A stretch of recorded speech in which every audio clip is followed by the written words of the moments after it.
Good evening. When PK said they were looking for somebody to talk about lit for Pygmalion, I thought, great. I knew they meant the great history of the literature component, which is 4 years old now. But I also thought of a fire, because he light a fire. But not a cheesy cartoon fire. I meant a real fire that you could tell stories around, like the early Homo erectus did.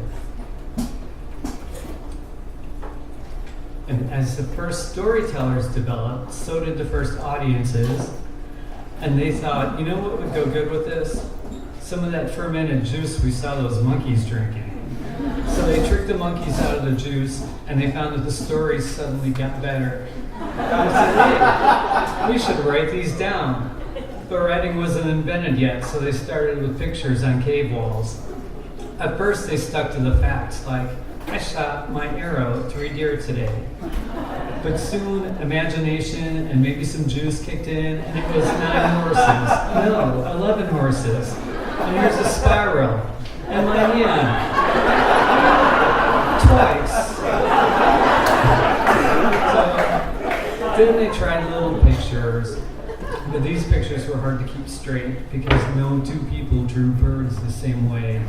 So pictures gave way to shapes, which led to letters and words and stories. So why do we tell stories? Because as Polish poet Zbigniew Herbert once said, imagination is the instrument of compassion. We can learn from each other. We can learn about each other from the stories we share.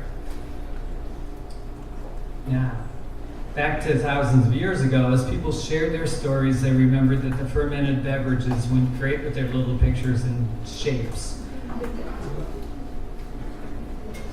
Speaking of which, this is a prop. It's a Pygmalion Pilsner, have one. And that is the oldest recorded beer recipe on clay tablet. Anyway, people kept up with their little pictures and shapes and kept at this writing thing and brewing thing, and written language developed along with civilization and drinking and storytelling. And fast forward to February 17th, 2010, Stories and Beer was brought to life at the Iron Post in Urbana, and grouping storytellers and audiences and pictures of PBR. The evil genius behind all this was modern Renaissance man, Aaron Birch, who there is reading somewhere, maybe the Post. And this went on sporadically. Subsequent editions happened over the next few years at the Iron Post in locations like the Blind Pig. I think that's the Post again. And fan favorite, but now R.I.P. Mike and Molly's. But a lot of great readers passed through this. A lot of local readers, a lot of Chicago readers, Butler University in Indiana sent folks over. And it was good, but there was a bit of a void as the scheduling was sporadic. There's Mike and Molly's. Then in 2013, the Pygmalion Festival, in its long history of music, hatched a new little red egg on its logo. On the bottom left, you see lit. Yes, literature, finally. So Pig has been supporting the lit since 2013 with an even greater variety of fiction writers, memoirists, creative nonfiction writers, and everything's great. Impossible to categorize writers. The quality of these storytellers who hail from all over the country, as well as those who are local, has been staggering. We've had National Book Award finalists, Penn Faulkner Award recipients, Pushcart, Ruth Lilly, Kenyon Review Fellows, and tons of local writers. Names like Dan Chowan, who was on the previous one, Kathleen Rooney, who was here again last year, Roxanne Gay.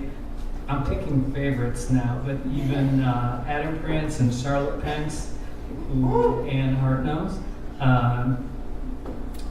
Tarfia Fazula, Jamal May, who I had a workshop with in Michigan last year, Richard Seiken, tons of small presses also represented, as well as local heroes like Bill Gillespie and Lindsay Gates Marshall, who will be here later this week. In fact, I even read one year, so it was 2014. I know you were all there. But back to the quality, Emily Dickinson said, I feel physically as if the top of my head were taken off. I know this is poetry. And I would extend that to all types of writing.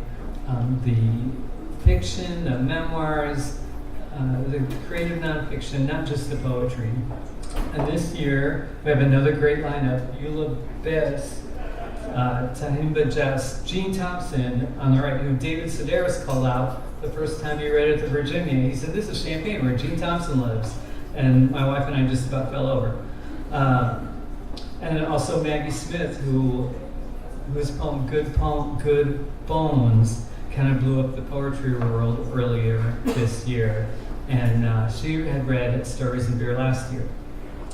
And also, I better pick up. So, two new things this year. Book Fort, which is a bookseller, caravan kind of thing that'll be here from 11 to 4 Saturday, and Literary Deathmatch Saturday night, which was highlighted in Smile Politely today, and of course you read that already, will be right here. I also want to promote the reading room. So Stories and Beer was great, but Caleb Curtis, our own Caleb Curtis, conjured up this reading room from the ashes of Stories and Beer. It's monthly here at the Accord, usually around the last weekend of the month. There's this thing called Facebook, it's on it, so sign up, tell them you're over 13 and you'll be able to get the Stories and Beer link. And also, everybody has one of these, so find the red dots. There's a ton of lit happening here at the Accord this weekend. Thank you very much.